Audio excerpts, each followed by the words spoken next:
Hi, it's Dawn. I already started this, but I thought maybe I ought to record it.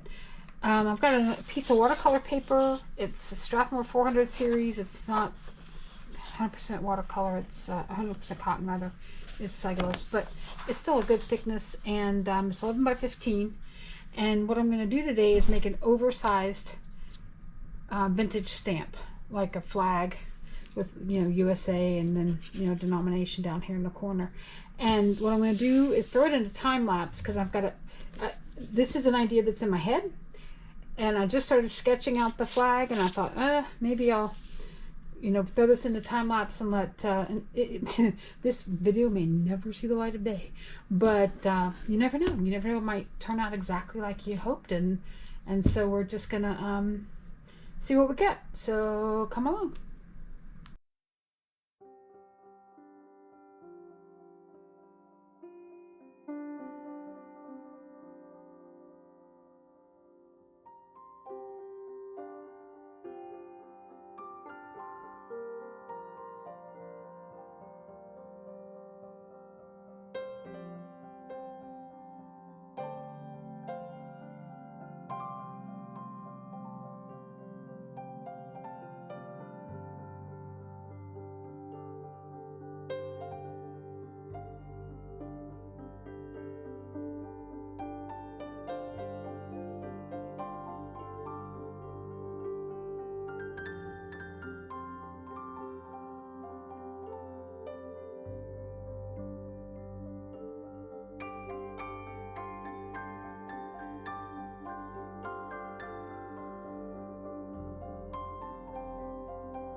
Okay, so I'm pausing the time lapse to tell you about a boo-boo, and I actually had to go fix this off camera. I was painting along, and I think you probably saw I was moving this around, and I smeared these two rows here were I smeared, and I was like, okay, I'll fix that later. And then I went to do this next row, and I couldn't see my pencil lines because I erased them too much. and I went in the wrong spot. So here's what I did. I painted the red and the white. I grabbed a couple of Posca markers. I was pretty sure this was toast, that this video was... I have to start the piece over. I grabbed some Posca markers. I grabbed a beige, white, and ivory. And I'm not sure I'm going to love this solution, but it's a solution. So I just started making dots here, and then I made some over here, and I may go back over it again. And then what I'm going to do, I've already kind of did a little bit here. I'm just playing around. I'm going to continue to add them throughout the piece, the dots. So it's not just in my error spots. It's going to be throughout. So it looks intentional. And I might put some blue dots in the in the blue field. I don't know. But I just wanted you to... So if you start seeing me dot here in the time lapse, you'll understand what happened. And obviously I'm, you know, I got to clean this up.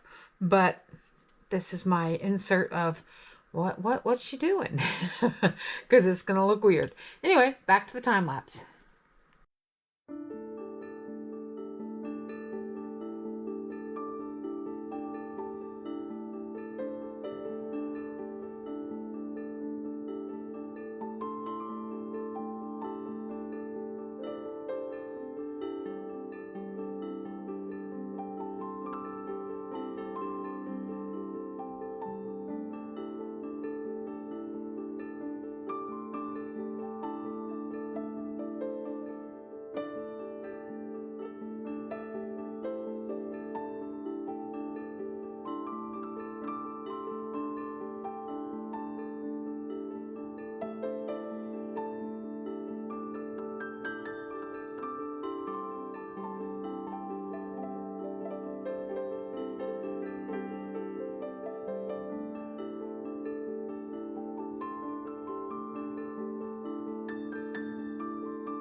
Okay, so I've taken it off of time lapse now, and I want to show you the next thing I'm going to do, which is I've got a couple of colored pencils here in various colors of red and blue. I've also grabbed out some Posca markers. Oops, I don't want these beige colors. I'm done with those. And I'm going to use, I've got some reds and blues here as well. And I'm going to, and a white. And I'm going to use these to, I'm do the white for the stars. And that blue's still drying though, so that's why I'm working on colored pencils. So the next thing I'm going to do is just take, and this is a new practice for me, to take colored pencils. And I've got a variety of them here. I've got Crayola and I've got Prismacolor. This is always so misleading to me. This gives you a better idea of the color, but even then, when you go to put it down, I'll bring it down a little bit closer. It may or may not be the color you want. So what I'm trying to do is, for me personally, I'm just trying to smooth out some of these watercolor areas, the transitions where I'm not trying to fix the watercolor, because watercolor is beautiful. But I'm just trying to smooth out some of these smooth out some of these transitions and just get a little bit of, I don't know, a little more intense color where I want it. And what I'm going to do is I'm going to switch. This is a Crayola. I'm going to switch back and forth between a variety of pencils. This one's Prismacolor, Crimson Red. And I'm just going to I'm going to lay down really light layers so that it doesn't, the watercolor still shines through. That's a little dark, but it's okay. We're going to keep going. So that's all I'm going to do here. And what I'm going to do is add a little bit of shading. Sometimes I'll do a little circle. Oop, I'm out of screen. Sometimes I'll do like a little circular motion like this, just to add a little bit of depth. Sometimes I'll do like a slanty, hashy, like that.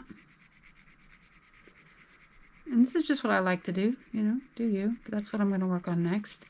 And so I'm going to take these colored pencils and just, I don't know, just kind of polish up a little bit. It adds another layer. That's all it does, is it adds another layer.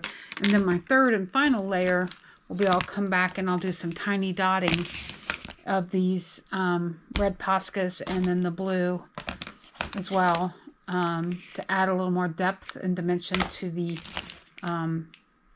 blue field. And then our final piece will be the white, where I'll go back and bring these white stars back. But this little tiny tiny felt tip guy, he's perfect for stuff like this. Anyway, I'll put you back into time lapse. I just wanted you to know what I was doing now, so you didn't like go, what's happening.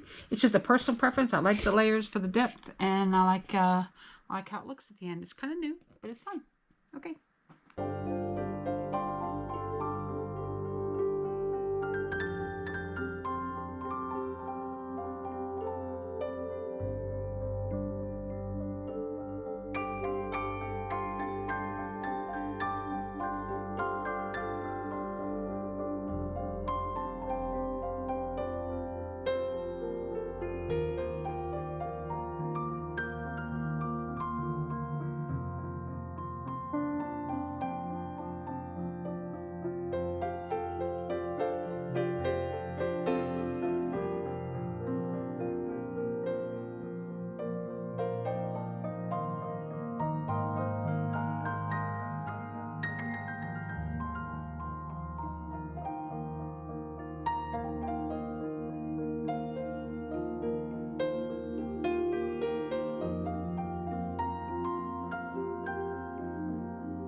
Okay, well, we're here. We are done. I think I think I'm fairly happy with it. I added the registration, the cancellation marks rather, and then I went back and I added, did the dark gray, and then I went and did the light gray outside of it. Just I thought it gave it a little more dimension or whatever. And you can see the dots now, and how where I messed up, you can't see it anymore because it just kind of all blends in. It kind of worked out pretty good. So this is 11 by 15 is my finished piece, and I'm gonna frame it, and actually I'm gonna float it. I'm gonna put foam core on the back, and then put it on a piece of canvas board, and then I'm putting it in a large frame that I have in my foyer that's 18 by 24, and so it'll be up for Memorial Day and 4th of July, and therefore and beyond. No, probably that's it. Anyway, rambling stopped. Thanks for stopping by again, and we'll see you again next time. Bye.